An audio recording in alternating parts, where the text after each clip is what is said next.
Hi, my name is Alex Wrethman. I'm the owner of Charlotte's Group. Charlotte's Group is a group of 3 bars and restaurants in West London. Charlotte's Place, our little destination restaurant, Charlotte's Bistro, our bar and restaurant in Chiswick, and Charlotte's W5, our new all-day kind of brasserie local hub that we have in the centre of Ealing and Dickens Yard.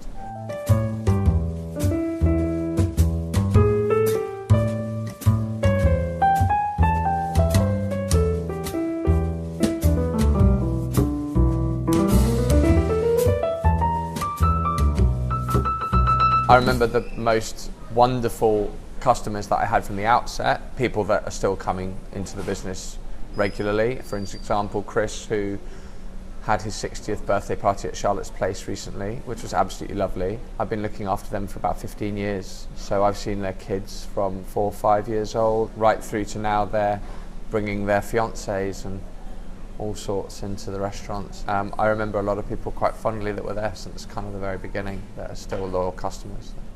Come to all of our openings and special nights and stuff like that. It kind of supported me all the way through.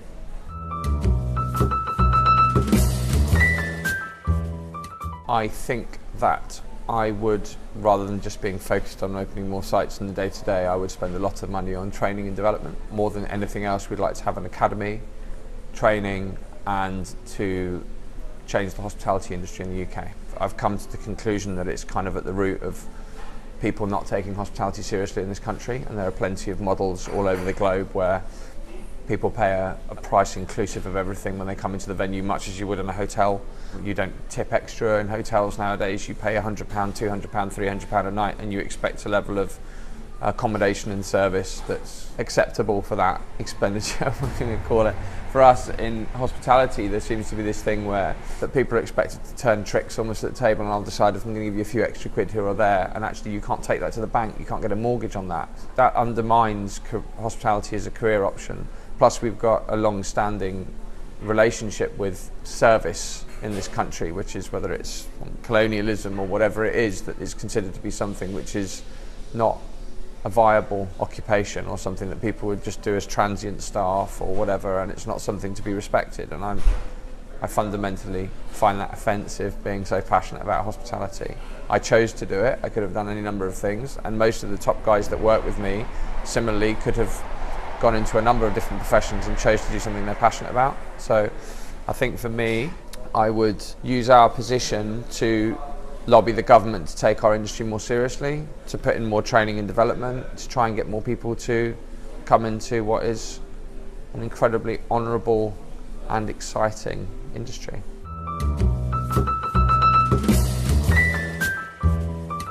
Boringly, wage structures, because we're in the game and because we are working with service charges as everybody else is, and if it sounds easy to say that you should just get rid of service charge and charge an all-inclusive price and get rid of that element of it. There are people who've tried to do that without it being the standard, and customers don't accept that. They just see a higher price. It doesn't work. Danny Meyer's trying it in the United States. It's a very difficult road to go down. So we're looking at mainly staff restructuring, incentivising, commission-based pay, and more than that, I would say probably trying to build a feeling of community within the business. So really strengthening our ties to local suppliers, questioning if there are more people that we can work with locally, that we can have relationships with, whether that's going to local butchery so that our chefs can go and learn there, or working with the local brewery so our bartenders can learn to brew, rather than working in, with, say, Camden up in North London, which is a great product and they're great people, but I can't send my guys there 2 afternoons a week. So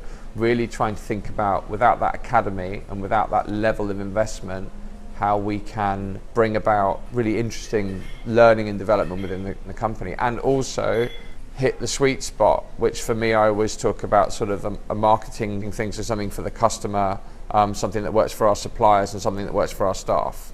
So if I, for example, can get engaged with Sipsmith, is a great one. We've been we work with Sipsmith, they're a brand partner, or if we're working with Compass Box Whiskey in Chiswick, or if we're working with Weird Beard down in Hanwell for beers, I know I picked all drinks ones, Slow Bread Company for bakery in Hammersmith.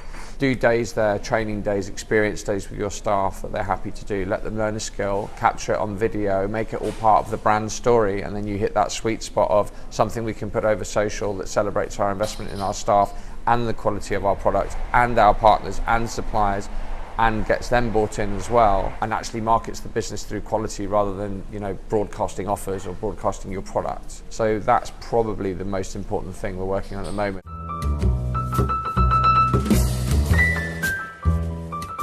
Several things.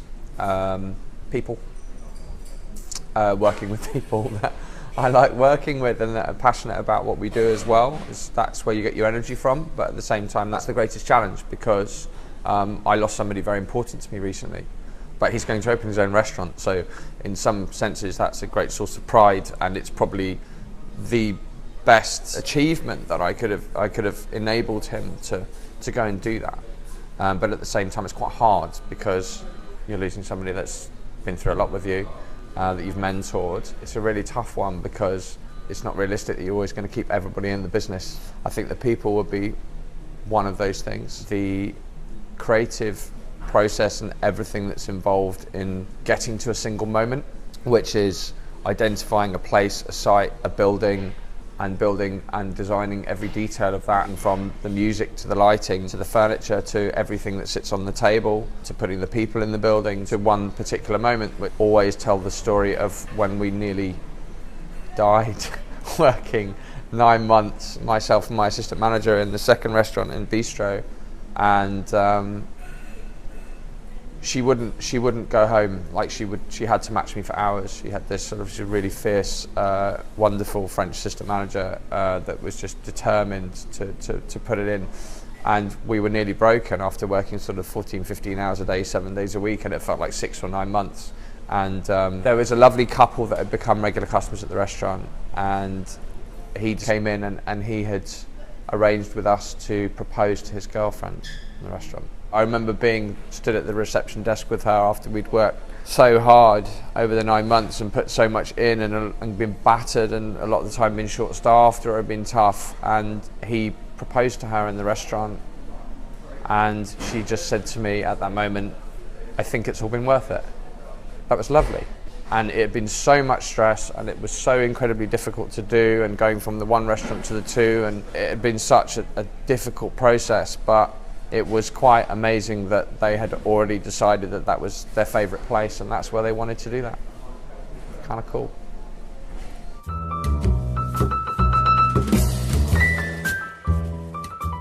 Drinking, that's one. I don't really think I look at it that way, actually. What would I say? I had to sacrifice. Maybe I could have played football more regularly. That would have been nice.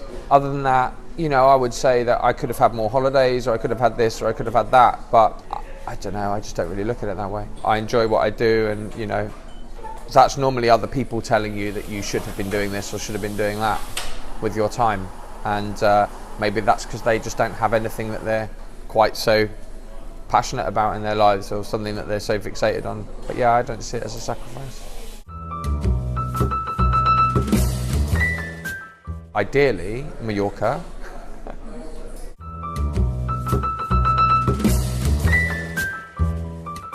I believe that the biggest change is the availability of high quality food. So if I think about fast pick up and go 5-10 years ago, it was pretty limited.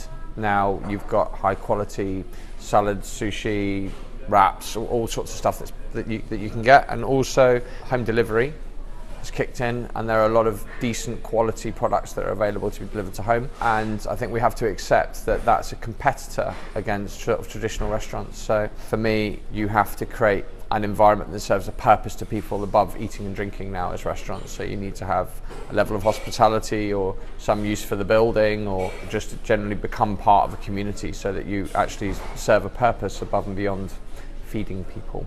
For example, at W5, the space is used by all sorts of entrepreneurs, freelancers during the day, has added value to the area. You've got to look at it from the point of view as well that this is not something actually which is brand new. If I'm in the high street in the UK, I would typically have a cafe, a bar or a pub and a restaurant.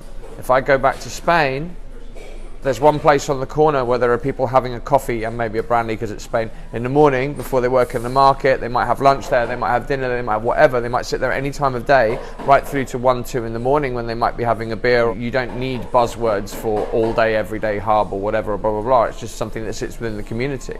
You do not have those 3 separate things going on. And I just find it interesting that it's taken us kind of so long to get to the idea that we've got places within our community that serve a purpose like that.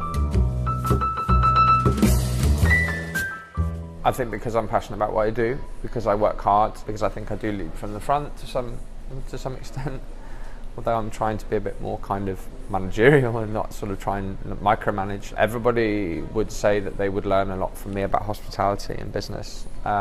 I think it's my own energy really, and that's probably the biggest challenge, because if you're growing a business, does that filter down? If I look at the staff turnover, and we've got 65 staff in the business, but yet if I think about the people that have worked for me immediately next to me, the longevity tends to be incredibly good, rather than that being like, wow me, that's a failing, because as you grow as a business, you need to make sure that whatever it is that's apparently, it's awkward to say, but good about you becomes good about the business. It needs to feel like the people immediately around me might feel that they're learning. I think the answer is in general like energy, learning and commitment. I learned in some business coaching that they say managing context rather than content. Give people the context of what you expect their role to be, and then stop micromanaging them. I think it'd probably have to be my dad. I mean, there's things that stick in my head all the time about reputation, or about keeping people with you, or about discipline, working hard. Oh God. My dad was a croupier. Well, he had another job, he was in the Merchant Navy before that, but he was a croupier in a casino and ended up being the managing director of a casino company. It was quite impressive to me. Working all over the world, doing consultancy, shares. Interesting industry, would never want to touch it with a barge pole. Does it look quite difficult? Yeah, I don't think a lot of people could do that.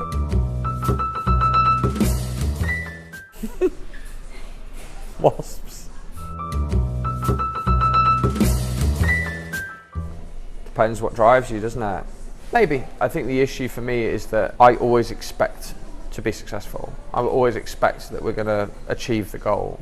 And that expectation and driving towards that, there's no fail, we must do that. And I remember when we won the Bib Gourmand for W5, we were at the restaurant show. And we won it when we opened Chiswick, and even then I kind of believed that we would get it. And we never won that award before, but I quite sincerely just thought, if we do this, and the other, bang, we're going to do it. And the Good Food Guide Restaurant of the Year, that one, bang. And this is just like a little example of that, but I don't think that I really celebrate the milestones, and I really celebrate what we've done. It's always kind of on to the next thing. And I don't know if other people who are quite driven and entrepreneurial maybe do enjoy that moment a little bit more, and then maybe you can say they're kind of happy. You can't be happy without the other side of it, can you? You can't feel hot if you can't feel cold. Then it just becomes numb. It's just the same thing. So you need that. You need the bad times to enjoy the good times. And the other thing is that a hell of a lot of people I know that are entrepreneurial and driven probably have some kind of core belief that they're not quite as good as they want to be, and they're not quite good enough, and they're always going to have that. So at what point are they going to stop? They're just going to keep going. You've got to believe you're going to do it anyway. Because I guarantee 1,000,000% that if it's the 100 metres final at the Olympics, number one thing is the person who wins it has to be the one who knows they're going to win it. There's no way that you can win that race at that point in time with all that pressure if you don't 100% believe you're going to win it. Probably all 10 guys do 100% believe they're going to win it, but there's never anybody that's won it that wasn't sure.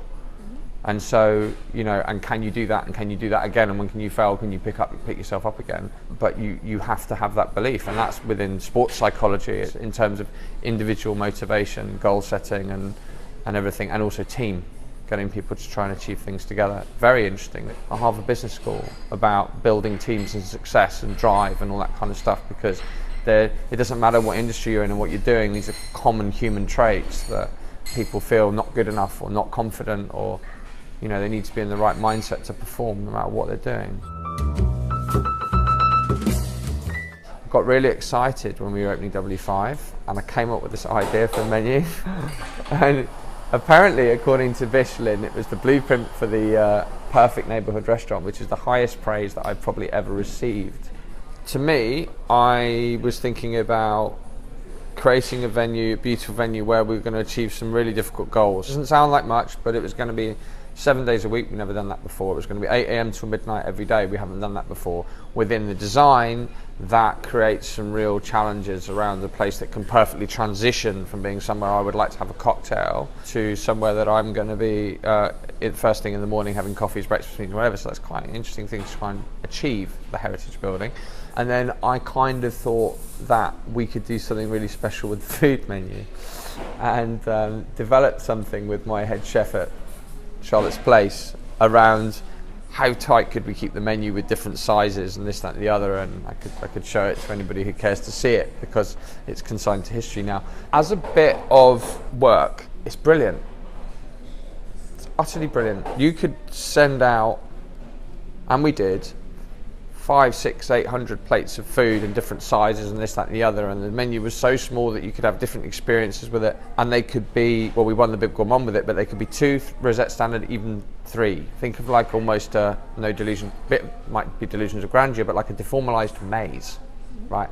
Nuts, amazing, just ridiculously not viable commercially, like just pointless thing to do, because the point of the venue was to create a local space where loads of people wanted to come and do this, that and the other, and at the end of the day, nobody wants that experience if they're having a business meeting. Missing the point. That's a bit of a mistake. It's expensive.